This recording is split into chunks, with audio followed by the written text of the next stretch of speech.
अस्सलाम वालेकुम my YouTube family. इंतहाई माज़रत के साथ 27 अप्रैल संडे को मैंने वीडियो अपलोड की थी, इन गले सड़े सेबों को फेंकने की गलती मत करें। उसके आखिर के हिस्से में मुझसे एक गलत हिस्सा एडिट हो गया था। राइस वाटर, चावलों के पानी को मैंने जो पौधों में डाला था वो गलती से हिस्सा लग गया था। इस वीडियो में मैंने वो हिस्सा निकाल कर इसका अपना वीडियो का जो हिस्सा था वो एडजस्ट किया है। उम्मीद करती हूँ कि आप मेरी इस वीडियो को ज़रूर देखेंगे। बाज़ औक़ात ऐसा होता है कि हम सेब ख़रीद कर लाते हैं, लेकिन उसमें से कुछ सेब ख़राब और गले सड़े निकल आते हैं।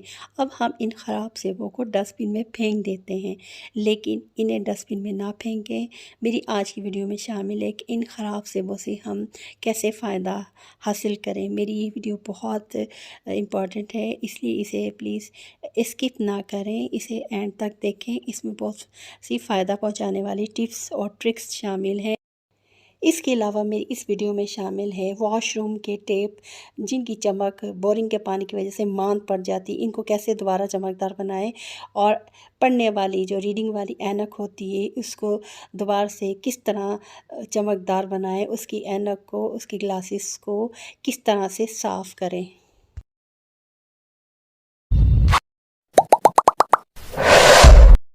अस्सलाम वालेकुम my YouTube family, welcome to my YouTube channel Fahmi's cooking and kitchen hacks. Reused idea में एक और ट्रिक के साथ मैं आई हूँ। फेस मास्क यूज्ड होते हैं जो हम इसे इस्तेमाल के बाद फेंक देते हैं, लेकिन इसे फेंके ना। इस फेस मास्क की मदद से एक बहुत ज़बरदस्त ट्रिक मैं आपके साथ शेयर कर रही हूँ, तो जो यकीनन आपको भी पसंद आएगी। फेस मास्क के ऊपर का जो हिस्सा होता है सॉफ्ट वाला, वो वाला कैंची की मदद से उसे काट लें, उस हिस्से को अलहदा कर लें।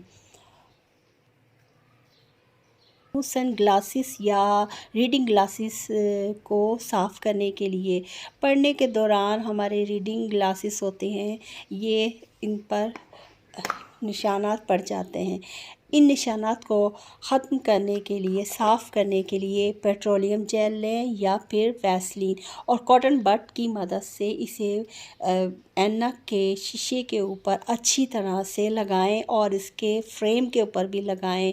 अच्छी तरह से इसको लगा कर अब जो फेस मास्क का एक हिस्सा मैंने सॉफ्ट सा अलग किया था, उसकी मदद से इस ऐनक के शीशों को और उसके फ्रेम को अच्छी तरह से इसको रगड़ें और इतना उसे साफ़ करें कि उस पर जो लगे हुए निशानात जिसकी वजह से हमें पढ़ने में मुश्किल होती है, वो निशानात की वजह से लफ्ज़ क्लियर नज़र नहीं आते, इसको बिल्कुल साफ़ कर दें। इस तरह साफ़ करने से हमें पढ़ने में बहुत आसानी होती है। या सनग्लासेस होते हैं तो उस पर भी लगे हुए निशानात को इस तरीके से साफ़ करें। एक और ज़बरदस्त ट्रिक के साथ बोरिंग का पानी वॉशरूम की टोटियों को, टेप को, नलकों को बहुत ख़राब कर देता है। इसके लिए मैं लाई हूँ बहुत ज़बरदस्त ट्रिक। इसके लिए क्या करना है, ये वैसलीन लें या पेट्रोलियम जेल लें, उसको कॉटन बड की मदद से इन टेप पर अच्छी तरह से इसको फैला दें, इसको इक्वली सारा इसके ऊपर स्क्रब करें। इसको फैलाकर अच्छी तरह लगाकर इस वैसलीन को इन नलकों पर लगाकर सारा इक्वली जहाँ ज़रूरत है तो वहाँ लगाकर अब क्या करना है, मास्क होता है जो फेस मास्क, उसका जो एक हिस्सा होता है सॉफ्ट होता है, उस सॉफ्ट हिस्से को लेकर इस पर सारा रगड़ें। जो हमने वैसलीन लगाई है, पेट्रोलियम जेल लगाया है इस टेप के ऊपर, नलके के ऊपर, इसको अच्छी तरह से इतना मसलना है, इतना इसको रगड़ना है कि ये सारा देखिए इसकी जो शाइन है वो बहाल हो जाए। जो शाइनिंग उसकी बोरिंग का पानी ख़राब कर देता है नलकों की शाइनिंग को, वो देखिए इसको मैं मसल रही हूँ, इसके ऊपर रगड़ रही हूँ, स्क्रब कर रही हूँ, तो ये सारी शाइन वापस आ रही है।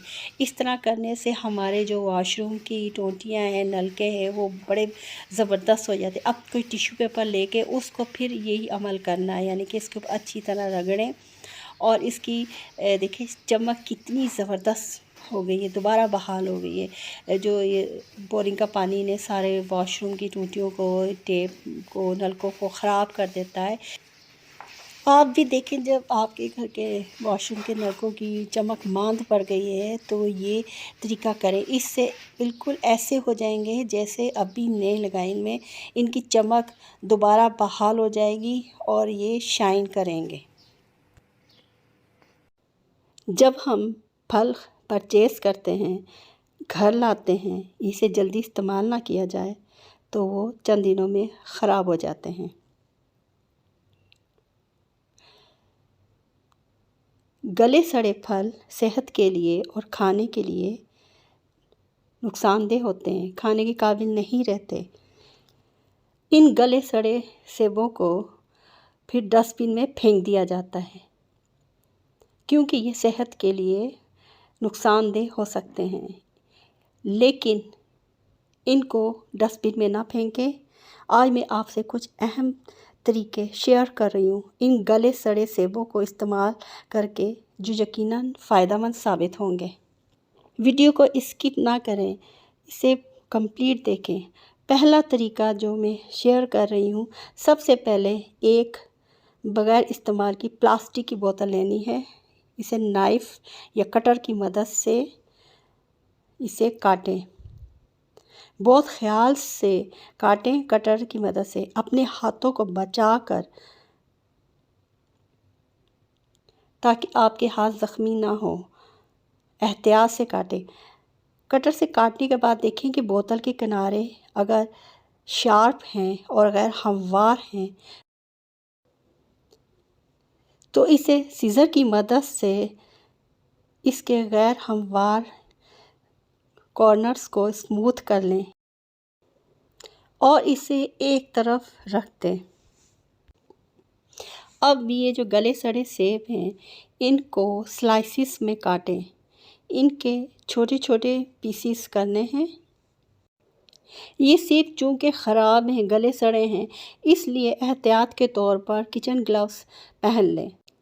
अगर आप मेरे चैनल पर नए हैं तो चैनल को ज़रूर सब्सक्राइब करें, बेल आइकन को ज़रूर प्रेस करें ताकि हर नई आने वाली वीडियो का नोटिफिकेशन आप तक पहुंच जाए।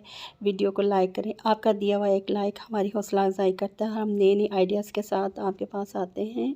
शेयर करें, कमेंट करें, अब कमेंट में अपनी राय का इजहार करें। मैंने इन सेबों को छोटे छोटे पीसेस में काट लिया है। अब ये जो प्लास्टिक की बोतल मैंने काटी थी, इसमें इन सारे पीसेस को सेबों के सब पीसेस इसमें डाल दें। अब इस बोतल में मौजूद सेबों के पीसेस को किसी भी चीज़ की मदद से इसे क्रश करना है, यानी कि इसको दबाना है। एप्पल्स को क्रश करने के दौरान आप देखेंगे कि सेब आहिस्ता आहिस्ता प्यूरी में तब्दील हो जाएगा और इसमें से सेब का जूस भी निकल आएगा। इस एप्पल प्यूरी का पहला इस्तेमाल, एक डिस्पोजेबल फेस मास्क लें। एहतियात से एक सिरा मास्क का काटें कैंची की मदद से। अब नोज़ क्लिप को मास्क के सिरे से निकालें। ये मास्क एक पाउच में बदल गया है। अब इस पाउच में सेब प्यूरी को डालें।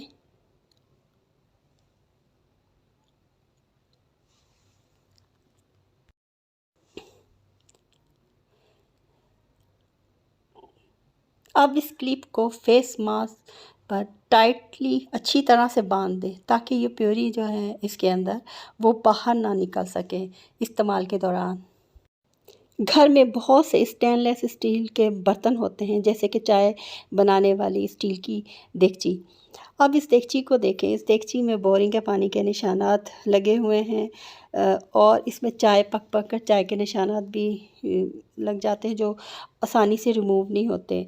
बहुत धोया जाता है लेकिन इतने अच्छी तरह साफ़ नहीं होते। अब जो मैंने ये पाउच बनाया है जिसमें प्योरी है, एप्पल प्योरी, अब इस एप्पल प्योरी पाउच की मदद से इस देगची को मैं साफ़ करूँगी बग़ैर किसी लिक्विड डिटर्जेंट को इस्तेमाल किए हुए। इसे साफ़ करने के दौरान हमें अंदाज़ा हो जाएगा कि एप्पल प्योरी से देगची में लगे निशानात आहिस्ता आहिस्ता ख़त्म हो रहे हैं। फाइनली देखें, इसके धब्बे निशानात ख़त्म हो गए हैं और ये चमक रही है। एप्पल प्योरी पाउच की मदद से दूसरा फ़ायदा इस गले सड़े सेब की प्योरी का। आप देख सकते हैं कि देगची के नीचे काले जले हुए निशानात हैं। इन निशानात को साफ़ करना बहुत मुश्किल है। इन निशानात को साफ़ करने के लिए मैं इस एप्पल प्योरी की हेल्प लूँगी। इस प्योरी को देगची के ऊपर अच्छी तरह से फैला दूँगी और सारे निशानात को कवर कर दूँगी मैं।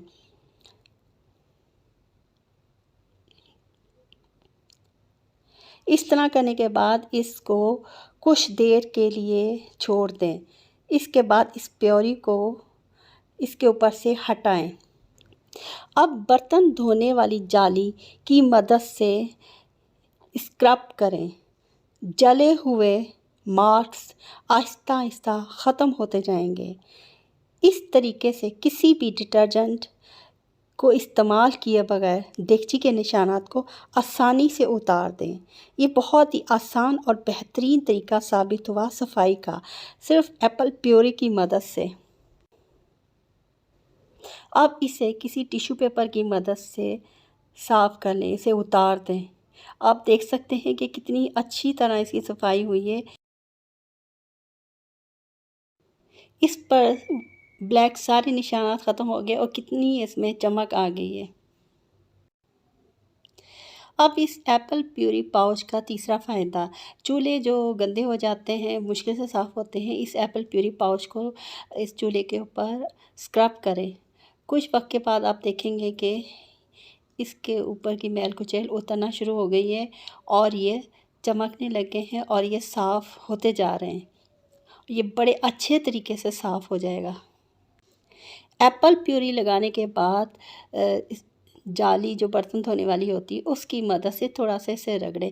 किसी भी लिक्विड डिटर्जेंट को इस्तेमाल करने की ज़रूरत नहीं, ये इसी से बहुत अच्छा साफ़ हो जाएगा, क्योंकि सेब के अंदर भी कुछ ऐसे केमिकल्स होते हैं जो बेहतरीन सफाई का काम करते हैं। जैसे सेब का सिरका भी होता है। इसी तरह सेब के अपने जो कंपोनेंट्स होते हैं वो बेहतरीन होते हैं और ये इस तरह चूल्हा भी बहुत अच्छी तरह साफ़ हो जाएगा। इसके जो निशानात इस पर पड़े हुए हैं बहुत आसानी से साफ़ हो जाएंगे और ये चमकने लग जाएगा। बर्तन धोने वाली जाली को स्क्रब करने के बाद अब इसे किसी टिश्यू पेपर या कपड़े की मदद, सॉफ्ट सा कपड़ा लें, उसकी मदद से साफ़ करें। देखिए इस पर कितना ये ब्लैक मार्क्स, इसके चूल्हे के जो निशाना उतरे हैं वो सारे आ गए हैं और चूल्हा कितना अच्छा चमकने लग गया है। ये कितनी अच्छी तरह साफ़ हो गया है। अब इस बोतल में बचे हुए एप्पल प्यूरी को ना फेंकें। इस बोतल में पानी शामिल करें। अब इसे ऊपर तक फुल भर लें और किसी चम्मच की मदद से इसे अच्छी तरह से हिलाएं ताकि एप्पल प्यूरी और पानी अच्छी तरह से मिक्स हो जाए। अब कोई प्लास्टिक रैप लें। अब इस प्लास्टिक रैप को टाइटली बोतल के मुंह पर अच्छी तरह से लपेट दें। कोशिश करें कि इस प्लास्टिक रैप को टाइटली बोतल के मुंह के इर्द गिर्द बांध दें ताकि इसमें बनने वाली गैस बाहर ना निकल सके। अब इस बोतल के अंदर फर्मेंटेशन प्रोसेस शुरू हो जाएगा। अब इस बोतल के मुंह को टाइटली बांधकर 1 वीक के लिए ऐसे ही रख दें। फर्मेंटेशन प्रोसेस क्या है? फर्मेंटेशन प्रोसेस एक मेटाबॉलिक अमल है जिसमें जरासीम जैसे कि यीस्ट और बैक्टीरिया कार्बोहाइड्रेट को तोड़ते हैं, जैसे कि शुगर को मुख्तलिफ प्रोडक्ट्स में तोड़ते हैं, अल्कोहल और लैक्टिक एसिड में। ये अमल ऑक्सीजन की मौजूदगी और गैर मौजूदगी में वाक़या होता है।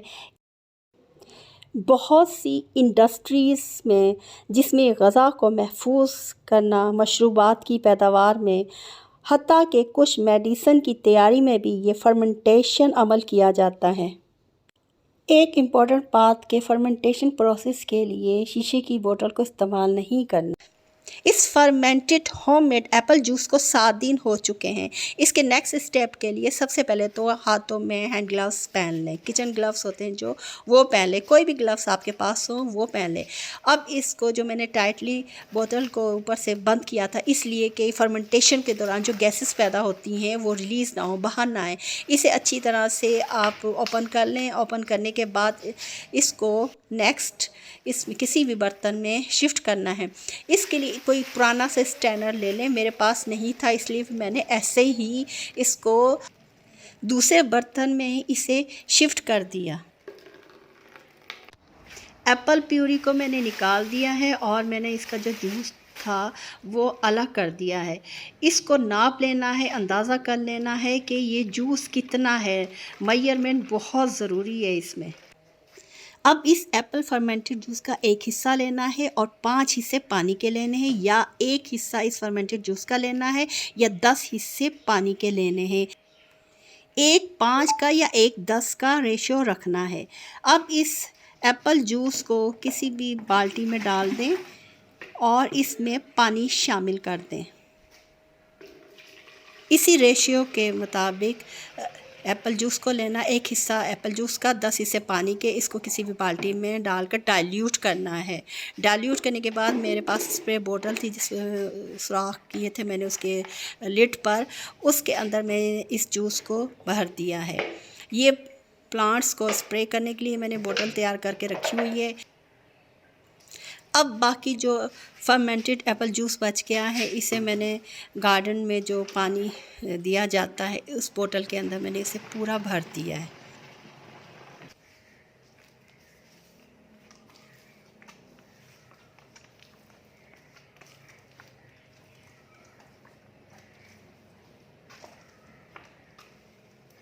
इस एप्पल फर्मेंटेड जूस को डायरेक्ट गमलों के अंदर डाल दें।